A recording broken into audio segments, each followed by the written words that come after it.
All right, welcome. This is the Manifestation Challenge, day one of our challenge. And I'm so excited to have two photographers here right now because I just had a huge breakthrough in regards to my mission and helping artists specifically. And I want to tell you my story. I'm actually related to the first American photographer, Matthew Brady. And Matthew photographed Abraham Lincoln, and I just researched him. He actually photographed 18 American presidents. He was their portrait photographer, and he was, very acclaimed, talented artist. He documented the Civil War. They commissioned him to document the Civil War. He poured all of his time, energy, effort into this project, and then when he completed the project, they said, you know what, the American public's ready to move on. We're not going to buy your images. And he wasn't compensated for his work. And I was like, wow. Like, what? I can't imagine the devastation. He actually died soon after that. He died in debt, never having been compensated for this, project that he poured so much of his energy and love and money into. And I shared this story on stage last week, and it popped in my head right before I went on stage because I kept hearing ancestry in my head. I'm intuitive and I get messages just like on the fly. And I'm not a planner. I'm not like, I try to plan, and then Spirit's always like, nope, you're not talking about that. You're going to talk about this.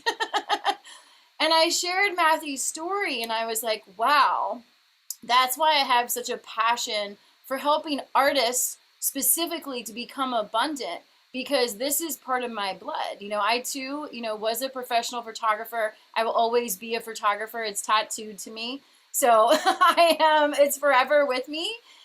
But it was that clarity around why this is my mission, and that recommitment to focusing on artists specifically because of my heritage and what I'm passionate about. And the other piece was, I did my manifestation challenge. I did it myself. I've done it many times now. It came to me in my divorce process, actually. That's how it all came to me. And it was like, I was decluttering my home because I was about to move out on my own. So I started decluttering my things. I realized that to have the courage and strength to be a single mom, I was going to have to take really good care of my health because I was about to be on my own. So I started decluttering my body. I lost 35 pounds. I was like, and all of it came to me in that knowing that I was about to do something hard and I needed my full strength and energy to do it. So that process came to me through that. And then after that, the money just flied in. It was just like, it came so quickly. And it was like, wow, I guess I'm meant to teach money mindset because I have this process. And I said to Spirit, like, if I am to teach this, let me go first. Like, I'm going to need some cash here to show that this works. And the cash came like flying in. And then I fell in love again, and it was this big dramatic love affair and breakup. Like this, like I was on top of the world. I'm in love. I feel so great. Bam, betrayal. And it was like I was on a merry-go-round. I got flown off, and I hit the ground, and I was like, what the hell was that? I was like happier than I've ever been. I was like, this is the one. I'm going to marry this person. This is so great. Betrayal, bam, hit the ground. The money went away. The clients stopped signing up. It was so, like, looking back of it, I can see the patterns now. And then I did it again. I fell in love again. Money went up. I'm in love. Money comes in. I'm happy. I feel good. Breakup, bam, money goes away. And I was like, what is this? And I didn't look at it and see it until I did my own process. And it was in my face. Like, this is a pattern. And this didn't start with you. This started before you. My parents were, my dad made a lot of money. He was a dentist. And he was also a starving artist because he was actually a performer. He was a singer and guitar player. And that was his real dream. And he never let himself do that professionally because he believed he can't make a living at that. He wanted money for his family. So he was a dentist. Made a lot of money, spent a lot of money. He died with nothing. And all that was left was his guitar. My dad was an unrealized artist. Like, there it is again. That's on the other side of my family. Wow. I didn't start looking at these patterns until I did this process and I started stripping away things that needed to go from my life in order to eliminate what was holding me back. Because it's not just more money we want, because the money can come in and then it can go out just as quickly if that is our pattern. Or if our pattern is to never let it in for fear of it going away, then we won't let it in. But what I just realized today is that this goes back generations and generations and generations. This didn't start with your parents. Those are the people you remember. Those are the people you remember how they handled money. But this goes back before them. And that is where I come in. That is where I can help, because I get the intuitive messages for where were you before. I get readings for people back in wartime. You know, I see visions of people like from generations, lifetimes ago. And it was like Spirit was saying, that is your work, Julie, is to help people identify these ancestral patterns so that they can see them. We can't heal and release what we can't see. So I am to help people see these patterns. And when you shine light on them and you're like, I see you, and I'm not falling down that trap again, that is where we reclaim our power. And that is where we get to that enough of this. And we process through all the emotions. That's something else I do, is process through all the emotions, the anger. Why does this keep happening to me? Why the betrayal? Why this loss? And then it's like getting angry and letting all those feelings process through you.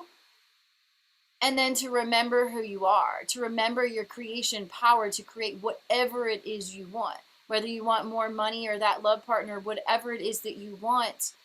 Allowing yourself to feel the lack of it first and get to all the way to like anger or wherever you need to go with it, to feel that, to let it process through you, and then to just release that and come to peace. When you are at peace, all the clarity comes, everything comes in, all the pieces fall together. You know, I always say we manifest at rest, relax to receive. And that's not just to receive what you want. The relax to receive is also the clarity. The like, oh, that's why I keep doing this. That's why this same lesson keeps presenting itself in different people and different circumstances. But we don't get that when we're busy doing things all the time, when we're always busy doing things and working and to get more money, to get more things that we want. I need to work hard. It's another thing that many of my clients believe. We need to work hard for what we want. We don't. And if you think about people who are extremely wealthy, they work the least. They work the least. They have figured out a system that works for them, that feels fun and easy for them to do, to work as little as possible. We're not here to work ourselves to the bone. And also part of this is the joy in figuring out what works for you. And it's like little tweaks, little course corrections. What works for you? And just little course corrections. Like I decided I'm just going to throw everything away and start all over again. Like I was doing retreats and it was great and the money was coming in. The clients were happy. I was happy. And I was like, you know what? I'm going to just totally throw that up in there and start over because I'm a creator and we like to burn things to the ground sometimes. And then I was like, none of that was broken. I just thought it would be fun to create something new. But I realized that it's just these little tiny course corrections. Like when you're driving a car, you don't want to go all the way like that. You're going to fly off the road. Like you're driving the car and you're just like, little tiny course corrections have a huge impact.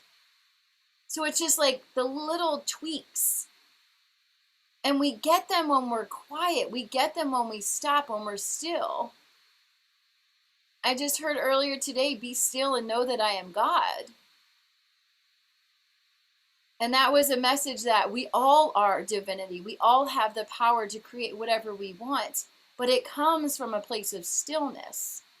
It doesn't come from a place of constant action. You're in stillness first, And then you receive the divine inspired action steps to take. And you take those action steps very deliberately, very intentionally. And that is going to lead to what you want, what you're desiring. So I would love to open it up to, what are you realizing? What is coming through for you as I'm sharing this story? What resonates with you? If you want to speak, you can just go ahead and unmute yourself.